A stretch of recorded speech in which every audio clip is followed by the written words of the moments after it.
kan thil soi tur chi sang chang kan soi tran ma chuan COVID-19 wanga khung san kan ni chung chang te po voina hen kan soyang ka soi tam lo nine in zinga hen soi ngei ka du ni ko san ho zinga soi lo chu adik lovang ka soi lai om lo te kha chuan in shalo mai theya pastor Bobby nen kan jin ta khania kad nivel liam ta khan Germany leadership conference enge mozirtina petura kal kan dia chu ta chuan ka soi so lo chuan heta kal hi mi sing khat sanga borvel chu nin ka se keimani omna bi ka ta kha chuan mi sang sari za thum vel kanoma chu ta chang chuan kan program kan te chokani khati lai ta khan coronavirus kai an test to te zinga somthum chuang somli ai chuan tam karing lo chu tiang vel an positive lai khania van doi thak takin chung zinga pakha chu conference aron kal ve thlat mai conference chan don ni khan Bobby nen abi ka zan je min buat sei sak ei turin kan kala keimani ni lo midang speaker ve tho tur ten khan som pali vel kan nia atu ka chon session masabera keiman leadership chung chaga zirtian na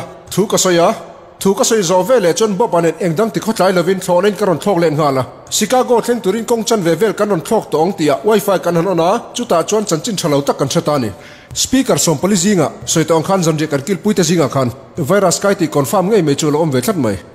keni chon arang flight attendant hena chon kan shil ngala anni po chon rang takin kan bulami te po chon shoi son ngala kan bulvel mi te thinrim mel chu in ngai to thiam phalo zo kang tuna chon party din hun po ka se thiam to atu te ma hian phar ni mo kha thlona corona virus kai ni khain du mi lowang atira kan sabik lovani te kha an vain kan selfie seng big box si lova an melam dan chu in kho maya mun danga kal ngai poi mon ni men in thi he bang chuma chu tiang thil te kan to nu a chon thlona kan truma thu nei tu ten po kan in mu a ti chuan ni som pali chung in khung sang turin thu na kan siam ta englo van nei thak takin khati lai khan ke ni kha kan dam lo lova dam lo te ta na lo tong trai kha kan ti theom chun chun ni mai tuna chon laina nai te le thian tha te min bek na tong kam tamber chu he ni enting yom lalpan om pui chenga ator dan te po zia mang chu kar ni choli manga ni maya I chaw chu mang nom bok em ti te TV ang serial nge munom ti ber a munom bok em TV lir ni mai ma se zenin na ka soi du chu mi hian lo tur na se me kan tur ve kha chu eng man ni tham lovang an tor zat ve ang lek pok kan tur ve lo mai thei boka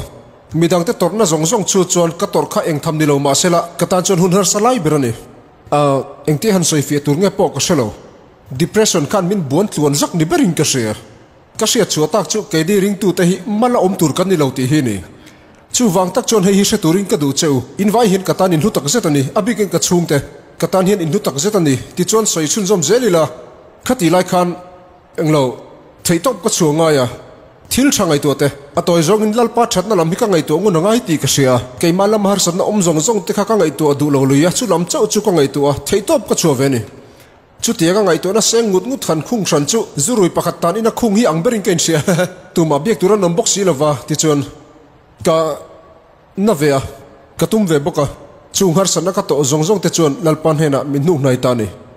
thilom om de me chu ke ni khalaya ko ompui kamel sia te mi pariat vel chu kan ning ka sia khalaya om ho te kha kan nia tuman kan lo kai lova lom thui soyang go an tha to kan tha chun jom zel bokang chon khati zong kha Bobby ne na kan jin dan chung chang le kan thil to vel kan soi dan chu ni mai sela chu chuan voin hi min khen ta ni lomom takani engpon ni se han hoi velila kan phone na internet te po han khoila TV te po inila news chitin reng a chia thai mu vekanga tuna ka soi lai la po hin danglam le man dei to mai theini sport lampang chung chang te po cheer tur tam takoma conference te concert te thlengin soitong khan counseling te po niang school ega mazat kan ya chung te po tur semester tan kharania thil chi sang po ani turang de talo po thil tam tak kan mu boka chon kan sia dangin age of door kan mu pha ka tele Amazon ate hial po soitong khan toilet paper le turom lo khovel topic kan nai mek zera ni tro enge kan ti ta kang mena kan thak mai don nge rin na nge tak nei chungin apoi hle nem kan ti mai zok don nge nia theito pa bu file dal tivel te la khomin thathum chung ina kan in kalkhum don ke ni krista zuitu te hi engti kan om zel don ti hi soi ka du berani he khovel kan chen mek na khovel liam tur mek a hen thara bo te nen thlen thei dan turte ami mal tak chon voina ka soi turi kan dam chu ka kanom dan tur chung chang ani lova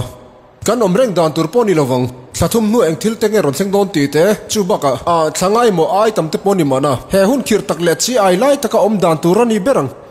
thil lo thleng tur ngai to lo in ti boi chi ama thaber lova voina kan thlen chin le kan sia china thuthluk na fing tak siam hi a thaber maya voina tun huna ngai hian chu kan in bo sai dan tur dik takani ni tinin kan tiang enga thleng ti kan ngai venanga pathian hena kan dilanga thutluk na thaber le fingber kan siam thena turin lalpa kan dilang le Krista zui tu kan ni agin kan share vek ka bese he kan thu ka thlifim tu kan thu thung na te ron duang chok tu berahi khovel bi te la ka chon dang lam tlatani he thlifim tu hi he khovel mi nen hian ai nang lo ti siangu Bible in minsil anga Bible trong kam ni lo ti mangin ke ni hi he khovel mil anga virkol vel mai tur kan ni lo lalpa akan ngai to na ti thar zel chunga dang lam tur kan ni zo chu tira kan om phat chon lalpa du zong te hi kan che zelang ani chu tha atha za noi om hi adam thla ka li le ni lo han ti teu voi kha che ti leang he khovel la ka tanga chu khi kan ni lo kan che vel mi zong zong te ang hi kan ni hek lo lau chunga he khovel a cheng tur hi kan ni lo chu wang tak chuan ania zanin kan thupuya tan po lau lo ti kan man ni kan lau lawang Krista nung zui tu te hlau na thaza noi nung tur kan ni lova war takin kan soi leang ni lo voi kha che ti le teang he khovel mi te ang hi kan ni lo ti hi zanin a hian kong thumin soi kan tumang he khovel mi te ang kan ni lo na chan chu ma sabera chuan ke ni ho hirin na anung kan ni a hlau na ni lovin lalpa rin chanin kan nungin kan chea chu ni he tanal isuana zirtir te thamon chungchang po hi anila johana bung som palia khan helaya po hian su ti tong ka mamhanga lo ti veruo su in thin lung mangang su se pathian in ringa ti zo khan keipo min ring vera u atini kan chir thak zel chon chang som ni pasarina khamon na kan nut chi acheu keima khamon na ka pe acheu ti chuan khovelina pek angin ka pek lo cheu hi ti na soi zui le hian ani khovelina pek angin ka pek lo cheu hi ti na soi zela chumi chu achhanau ma ti chuan in thin lung mangang su se chuan hlau po hlau su se voina rong kalte po hi kan ni ve thin tho mai thei hlau na tenen ngai ngam lo takin hun kan mang thinang thin lo theng tu ra kan ngai tha thei lova kan sum le pai din mun te entinge kan om zelang ti te ba sela li so Krista chon chung zong zong te chu om lo ani ti ro ani chuan he khovel mi ang ni lo thamon na min pe a chu thamon na chu anhe na mi ni hlau na noya ni lovin rin na noya kan om chu ba ka chon thil pakhat le the new living translation chuan lali so thu soi ka he tiang che hian na le dinga iso chuan thil pe ka nu chia cheu kha ati thil thon pe ka ni chu thil thon pe chu voina ngei po hian dong in omang thil pe kan dong ani chon kan phur viau thir ni ti ro chu thil pe chu kan han honga yes kan tia min pe tu ten hena lom thu kan sil thin kan pathian chon thil pe luta ka pe chea chu thil pek min pek chu thamuan na ril ruwa le thin lunga khovel mi ten hlau na noya annun an man thin lain lalpa ne na tangin thil pek hluta kan dong thamuan na maktak thamuan na dik tak he khovel na sia thiam ngai reng lo tur thamuan na ni chu pathian ne na tang chawa mu the ni ison thamuan na ka pek cheu hi kha khovel kha na pe ve thei ngai lawng cheu ati in thin lung mangang su se hlau bok su se hei hi kan siat thiam vek ka be se kan pathian hi van rama khian kut kong ko ina thu mai lo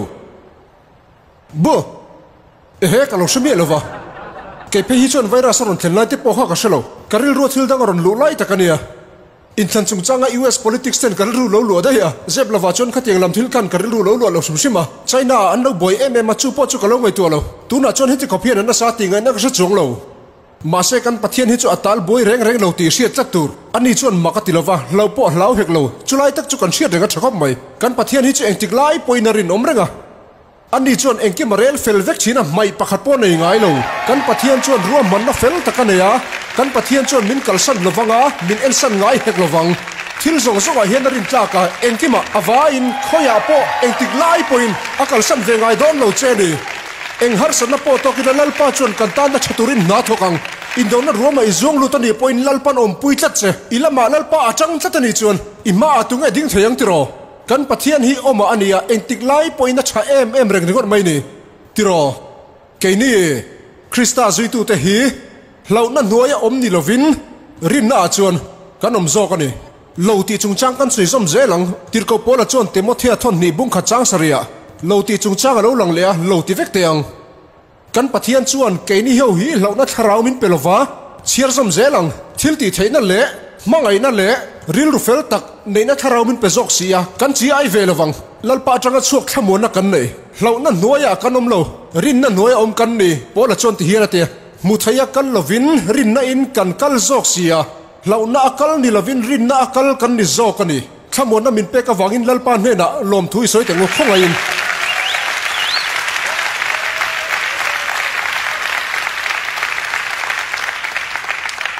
in tinga kan ma chonang khovel hian chiat lam lo pan zel ta sala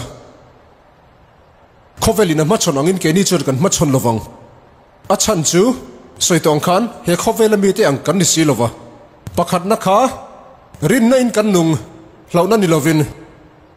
adot le chuan mani ma kan si lova bidang tan kan nung zokang mani ma si lovin bidang tan zok thil ni phunga chuan kan selfies vek Krista tel lo chuan kan selfies vek ani le zanin a hian no pangkum ni noilam kol kanomem khonga in ban phar teng o in fa te khamani ma sial turin in zirtir ngai reng reng lo ti ka she tira ani le mani ma sial dan midang te zirtir to kanom mielem voina lo kalla mani ma sial dan tur kan lo zirtir ang che helai ei tur ka da hi kata ania ma si ta ga lo ngai la karon lak don chuan ti hian ni lo ti don nia kata tira chu te gai ti chu ngai reng reng lawang kan ni phunga chuan chan dam lo mishing te kan ni phunga chuan kan selfies vekani chan dam to ni phunga thung ro chuan ama Krista wang chawin mani ma se lo Krista ni phung chu kenin kan lo keng ve khovela mangai na makle ro buiber chanchin kan sia kan ta na anun min pe tu chanchin ngei kha kan te na hian oma chu mi wang tak chuan ke ni ring tu te hi kan selfies lo chu mai ni lovin mi dang ta na nung kan ni jok Philippi khom mi ten hena tir ko pora chuan heti hian asoya elrelle ingai lua engma ti lovin mitinin in ngai tom takin mani ma sial lovin ma ni chau in ngai to lovin midang thajok arot theu ro se enge om zenita vachuak la duam takin vachu buan buan ro atireng reng lo heti hian asoya ma ni hlok na tur chau ngai toini hun mang thin lo la ma ni ta chau endovin midang ta po en ro englo kumzabi pakhat na ring tu te kausan masa te chanchin thlir hian angai nom ka ti tak zat thin ti du dana an tor zo zai te kha arap tha ka ni an chen na in nei chunan chana an chung te pon chan boka chu mai ani lo khan rin a wang chau khan an nun na pon chan ani enge an ti velo ka silang cheu Jerusalem a bazar a khan an tlan khom ve chum chum lo ei chop le thil dangan lam khom lo tiro lava thabarin an tal boy velo midang ai to lek lovin ang thil ma an la khom velo tira kan zawa hian hei hi sathiam vekila kadua kan zawa hian Krista taksa kan dia chumi wang tak chuan ke mani ain midang te hi kan da poi mom sa turani kan soi to ong khan ke ni ring tu Krista zui tu te hian mani ma si lova midang te ta na nun chan tu thatak kan nei tir ko te thil ti bung ni chho vela ko san ma sa te om dan hi ngai nom ko te thin chang som li pali bor vela khan ring tu te an chung chang sein ring tu zong zong te chu anom khoma tin aringa piang te chon engki manin trom loma engtin mo soi ei tur in chu in an boy lova ma an sir lova chu mai baka an nei ang angan kompui lo mai ne lovin an nei ro lu te an shala an cha khai dai lek chevin an zan hena chon an sem thina virus wangin nakin loka chon kan la boy tel telang chuti huna tak chon midang te ta na lali so minga midang te ta na mal som na ni le thil thati thei hun kan ta na rin hongang midang te nan mamo em kha ina tam takalo om mai thei khamal som na zo zai kha midang te ta ni pe ve turaniang eile in turani emo chumi pi lama chon an tharau nun thlengin kan mo phurna an niang then khatte chu trapin an room tlok tlokanga lawa khurin an ta nei ti sak thei chu ei tur lampang po ani kher lo mai thei be sei nei pe thei aniem an mani kom lim tur chon nangi omalom chanchin tha poi sil theya lau nai na boy lai tak chon I thamon na chung chang kha an hena chon isil theyang tir ko te thil ti kha chiar chun zom zelila ko san ho te chung changa ti hian a soya ni tinin pathian bekin a chon anom china thil pakhatin zor lok tiang bekin a voing zar ge kan kal thin kan thu chiara kha chon ni tin ril nu hun khatin pathian bekin a chon ta chon anom china ti chon engtin nge ni zel anin lama te po chagan phela lim takin an ei hova lim takle lungoi takinati kan siat ang khan bekin lama ponin pol khoma mani in lama po chuti thau chu ni khati hun lai khan ni tinin pathian bekin anin pol ho thin ti kan hmuwa mitam takin bekin pon thlen ngam lo hun la rom thleng thuayang chuti hun a chon kar khata voi khadrin na ang ni lovin ni tina amarin na chu nei turin ka du cheu ni tin tuk tin ising thol hi ma khan ke hi khoya po mila ka chunga eng thil po lo thleng se ke ni chon lalpa kan nei lom tro ka thian tenen chau po kan ni mai thei chu ai tam deu chau po chu kan ni mai thei ma sela kanin pol na chu khoi po ni se pathian ni chavarin na ang ni lovin ni tinarin na ang kha ama chu po la chong train a thu kan ziranga a mel kan zonganga a ming chu kan choi sangang kan don tharte po kanin shil tonanga ni tinalalpa rin na chuan I che vela mi tenen lalpa pol na hunrem changa omang chu tianga ti ho theilo hun te po chu la ron thleng chho mai thei po na chuak lovin mani in chunga theu lalpa mai cham kan buat sai theyang he kan rin na hi kan hlam che lo chuan chu bak om chong lo biak ina kan in khom thei lo wanga ral mai turin na ang nei mai kan dilo ti sia tur ni tin lalpa that na hi kan muthiam ani chuan chu to kani abak om lo le tu nai te emo nakin zela kan om dan tur chungchanga engemo zona te po om neu thein karinga chu ta chuan mi pui pun khom chungchanga engtin nge rom hana kan kalpui zel don ti chungchang te keima mi mal ngai dan chungchang simsima po hen kalo bias deu theya kan tim ngai dan te po chu ti thau chu keini ho big in mu khom chungchanga chuan bul kan chan tira tanga voin tlang hian kan ngai dan hi la dang lam lova kharau room le ral tlan mek te zuya tuam dam zel turanga hian kan in ngai tlatani chu nia kan bias na ka soi kha ahima phalsa kan ni chung chuan lalpa minga in mu kho mi ke ni chuan kan du reng mai chulai tak chu ni kan a thei chung chu kong ka po kan hong don in tan hian kan in hong reng dona chu voina hian in ma nge hian kan in tiam ni ro se ngai to ngai pakhat chu in alova atam zok chu atam zok chu kan zinga atam zok hi chu fing tak te po kan ni ang unau tu thil pakhat sil cheu ka du smart tur iril ru adam lo ni emo vandoi zinga itel ve don ni in ngai ni chuan I online na income na kan buat sai tur aron tel ro biak in kong ka kan hon reng lai iron thleng thei talovani point nga that lo na tur pakhat mom chuang lo kar kha chung in khom lo wangin sem hun ai kan lawang ti ka tiam nga ma che ma se lalpa biak na ro chu thla thlam reng sung cheu lalpa mi te ne na in pol ho hi lo thul ngai suang cheu ti chuan biak in chu hon po ni sela fing tak zelin ngai to na pom man thiam manga yang lalpa biak na ro chu hlam chia tur ni lawang chuan kan soi anga in mu khom kha rem chang talove mo him lo le thil at thak anga alang ta ni chuan kar khat chunga mo chu ai ri ti po chu ni mai theya chu tiang hun te alo thleng ta ni chuan college le school ve lai mo rem chang kan zong zelang mun chen khata in mu kho ma hi manga a him lo na mun te po om thiang ti ring thiamila chu tiang zong te po rem lo le zelani chuan soi tong khan khovela online na kausan ho te in khom nom to zong zinga ro pui ber siam torin kanin buat sai me kani kong chu an khar mai thei ma se kan rin me ro hu chun khar khum thei lovang chanchin tha chu kan sil zelang lalpa kan online in kan thei ta kan chho chun som zelanga krista la shalo te hian thang turin mi te to po phak lo to po turin mi te ta na ti rem chang lo ti turin chanchin chasil hi e ti kong zong point kan ban san don lova ashalo te hian na krista chanchin hi kan silang keini ho hi kan online na tuna ni chuan kan online chang mai turani ang palinga let point mu kho mang meang lalpa chu van borok te ai po hin a sau jok sia kan kal zelang online chung chang soi ta ka chuan kan zinga hian chu mia ta na in phal tak te po chuin lo mai theya in thasung mi lovino kan du am don mi lovani ya ma se in thu ni sela le lalpa ta na in phal na te wang hian hetinga kan kausanin online na income na kan siam hi midang te pon ron bang ve thei dona online na kausan ho income theina tur kan siam to a tundin huna hian kartin income voi sing khat le sang khat aum thina ni kausan sang in kan manga a free vekin live church online platform kan nei ta nang ma di wang ani in rin na in thil phal na te kan ril ru ti zau tu tan tu na kan din mun takhi han soi zui zel te po a thain ka sia ento tun kar chung chau hian tun kara chau atlem bera kausan zasari chung chu heta hian ron in ziak lu tani he online hi an ni point ron mang changkai ve dona tun kara chau hian kausan zasari chung ron in ziak lu zasari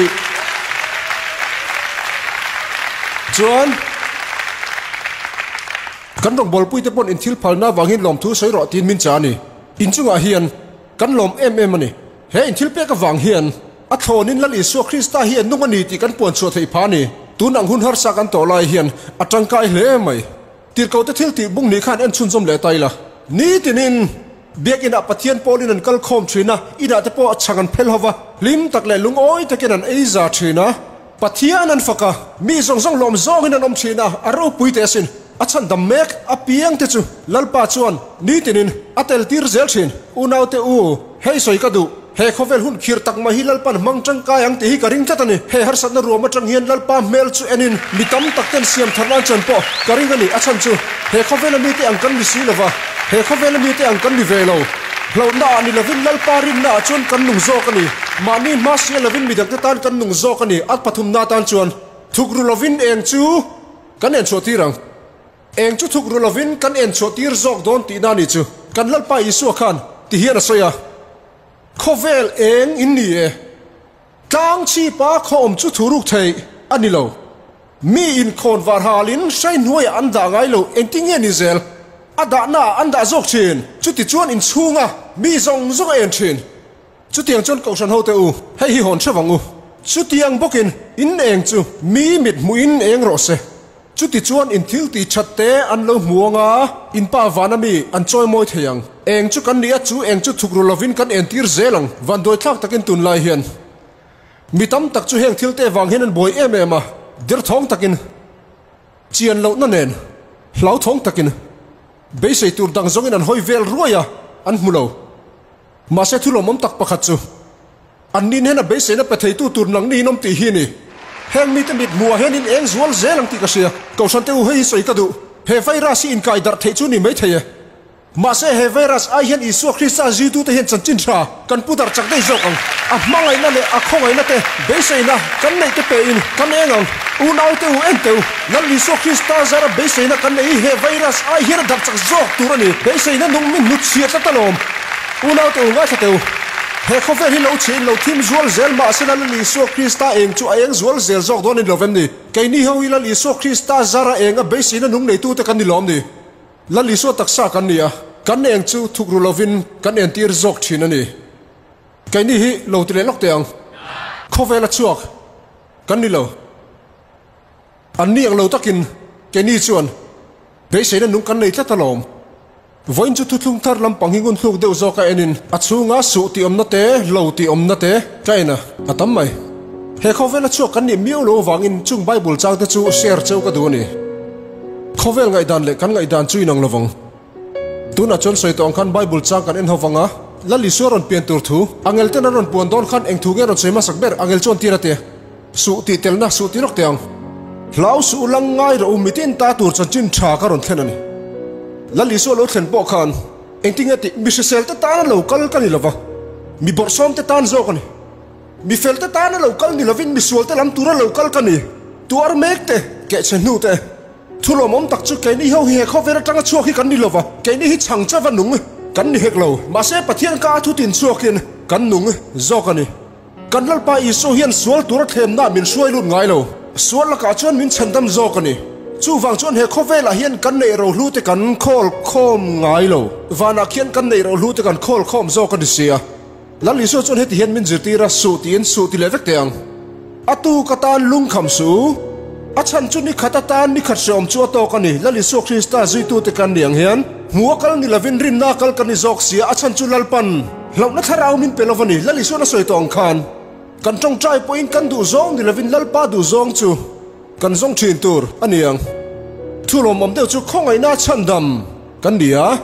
thil ti awang ni lovin Krista rin na chuan thiam chantir kan dia dan kan zom that wang poni heklo lalpa hian a thin urtong botori min da lova achan dam na hi kan lo dong mai tur ni zok heng kan ril ru le ngai tu na te hi khovel thila ai ngat ngai lo social media kan thil siar vela te chan chin thar lan ber chunga te po chu a ne kin chung lama thilama ta khian kan ril ru kan da zok thin tumru na chuan nangma ana chu thok zo ro se ti chuan eng thilma kan tla cham ngai lawang Krista jitu te kan niang hian ke ni ho hian thil thati kan ni ngai lawang hei hi chiang takin kan sia a hun taka chuan ara chu kan na sing ngeyang beidong lova kan be zel chuan indona kan ma chonang hun har sa te po beitu tam takitok ang tiro nia itok ngeyang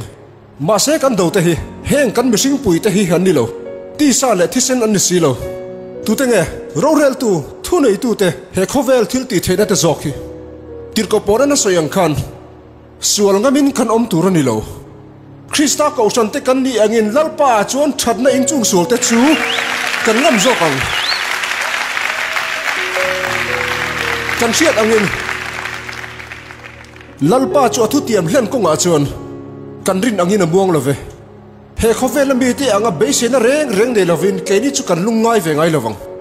pathian thu kan muang khan lalpa in pol ho po kan tha tham ngai lovang achan chu tran pui tu kan neya chu wangin ke ni chuan kan hlau lovang hei po hi kan sia him dia in ngai zong te kan ngai ang ngot hian azawai thu chuan pathian chung te kan la divek lo mai the mi eng mo za chu anin khom thin thil tha tam tak ti tuma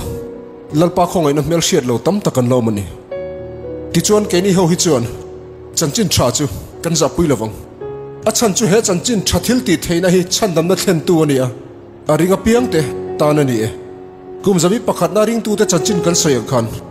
ti du da rap thak tak noi po khan engtinge kha an ni ho chu ti hian an soya kan mu le kan shiat te hi a chanchin soi lovin kan om thelo kan thelo kan thei ngai lovong fak kan chol san thei lova ama biak kan thul thei lova pek kan ban san thei lova inti chakton kan ban san thei lova kan en kan thul thei lo kan thil mu te wang hian kan thil shiat te wangin kan top san lovong eng thil chung changa po ngai thalovin kan om ngai lovong ma se eng kima trong trai le dil chungin kan zawa in pathian mi te chu kan du na te chu pathian hen na hriat tir aniang ti chuan a thil pek hlu tak kha pathian thlamon na ril ru reng renga hriat chen lo khan kan ril ru le ngai to na te chu Krista Isu a chuan aven sakang chu he kho vela chuak kan ni lo chung te wang chuan kan hlau lovang eng tin nga niang aringa nung kan ni a hlauna ni lovin ma ni ma sian lovin midang tan kan nung eng chu kan en chu atir thina kan thuk rungai lovang chu chu ni kan pathian thu chuan korin thon ni bungli chang sari chawa khan ma se he lum bela te hian ro te chu kan vong zo kan ni atia heta ro ti hiang thil nge niang lali suani a that na zong zong te aro puilo ber lum bela ti kha keima ni hi kan ni vai vuta siam kan ni sia chan dam na thil thon pek ro lu chang tu te kan ni a thil ti theina chu keima ni om zok sia ang tin mo ni ma sela a thil ti theina na sat zia chu kan hne na min lovin pathian ta ani theinan he kil ti na tanga nek sorin kan om mai thei ma se mo kan ke chengai lovang min ti sil hai ro se ma se kan beidong ngai lovang ti du da na tur maila ani chuan min kalsan ngai lovang nu thakin om maila lalpan kan chiat lena phal ngai lovang a chan chu ma ni niawa a thil min ti saka wangin a thil ti theina wangin a khongai na wangin a lal na ro pui ta wangin a rin om na wangin ani chu ma ni wangin min kalsan ngai lovang min en san ngai hek lovang chu wang chuan kan hlau lovang tu ta ge kan ni Krista taksa te kan nia voina hian har sat na lian tak kan tok poni mai thei eng chu azol zelang itana amanga ina chu I riang tro akal san ngai lo che a en san ngai hek lovang che a om pui che sui tong khan ni som pali chung zet mishing mel kam hulo sim simani an thom po ka hre ngai hek lo choi pui po kan ei ngai ni jeng lo kan sianga lung in tang ang main kong kabula chu thlenga non da tu mel ma ka mungai lo ma se malin kom lo malin kom ngai lo lalpan min kalsan ngai si lo min lam che ve ngai lo a that ngai na tharin chu wang tak chu ne ko san teu Krista wang hian kan lau ngai lo vong lalpa voina hian he khovela I eng ti zual zel turin ko san ho min pe a lalpa kan lo me lalpa thin lung na te dam lo mek te tan iti dam na kan nge na even him na kanon dila fin na min pe la vaccine po kanon dil tel boke khovel pum le achunga cheng te tan po I soi na kan dila rorel tu ram soi tu te tan kan dil boke I ko san ho te tan kanon dila he khovel chemek a hen I eng chu ti eng turin min tran puyang che ko san ho te in zawa in dali so Krista nung zu tu te chuan lalpa I eng hi kat eng zual zel don ani ti theizong ban phar te ngule lalpa kan pathian min mangai tu ni tina nang ma ring tu te kan ni ang hian bidang te hna in na tho I mangai na te I thil phal na te I in pek na te I thu te hi bidang te hna pe chong turin min tran puyang che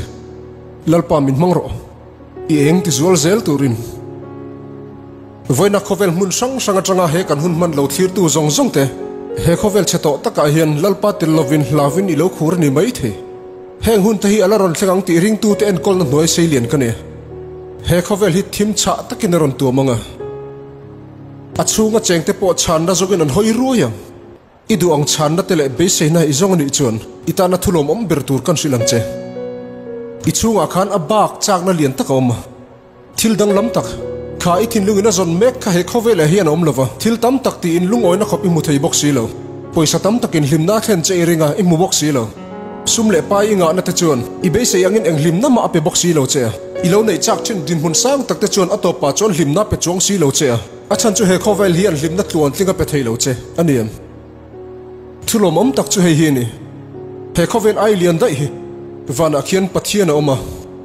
ani chuan he khovel hi ahmangai em afa pamal nei chun chu kan ta na ron tira ka hmangai che uti in vana tangin aron aulo he le ya hian ahmangai na chu min mu tira lali suan he khovela kan tan sing mi ron changa tunga isu chu ani chu sual nei lo pathian fapa kong eng kim a soi sel bo cross kan tan nun hlan tu ani chu thina hne kai tho ani mi zong zong dang ma tiamin ama ringa aming lam tu te chu a chandamang chu wang chu nia chanchin tha chu ka za pui lawang ka ti fo thin a chan chu he chanchin tha hi chuan thil ti theina ro pui ta ka nei sia voina min thir tu zong zong te chu tiang thamon na chu kala mel shir ve mi lo ti no mem chu mai ba ka lalpa ne ra kan in kar la chiang lo te enteu kan lalpa isu krista hinga kan dir ni chuan kan dil na sia isual na zong zong angai damang chatu na sem na laka chau ni lovin heng tharau chan dam na kan ti mai pi lama hian he kan dam lai la po hian kong tam taka om puina duom tak chu kan chang thei voina hian khovel sang sang atanga min thir tu te o ka du achung thamon na te chu ka du velom angai dam na ka du akhongai na po ka du isual na zong zong te khan nu chonin an nen panla isu mingin pathian awro anina lo ngai thlang che isual te ngai damina siam thar leng che voina hian khongai na chu ka du ti kanom ti ro azangai na don ka du dang lam ka du toni he khovela tanga chuk ang ni lo thamun na ka du ni sual ngai dam na ka du ni ti tu zong zong te chon lalpa lam hoi top mayangu lalpa awla ani na changang che min sandam ro min ngai dam ro min siam thar ro tia tong trai chuin khovel puma en tu zong zong ten ban phar tiang helai mun om velo zong zong te khovel mun sang sang atanga online na lo thir tu te kan ban phar ang hian an nuai hi lo click ula khovel puma rin na li so krista pan tu zong zong ten in tong trai hawang u tong trai yang khoya pa om la lo zom veng cho lalpa vanami kasual ngai dam la isu min sandam ro min siam thar le ro itharavin min chung khatla irong ka bol theinan kadam chung zonga inung ka zui theinan kanun hi kata ni lova itan karon hlane nun thar min pe ka lome ita ka ni to sia isu mingin kadile alom nan kuti bega ngu hiang ring ka kinal pa chung komen bar thapatan kuti bega ngu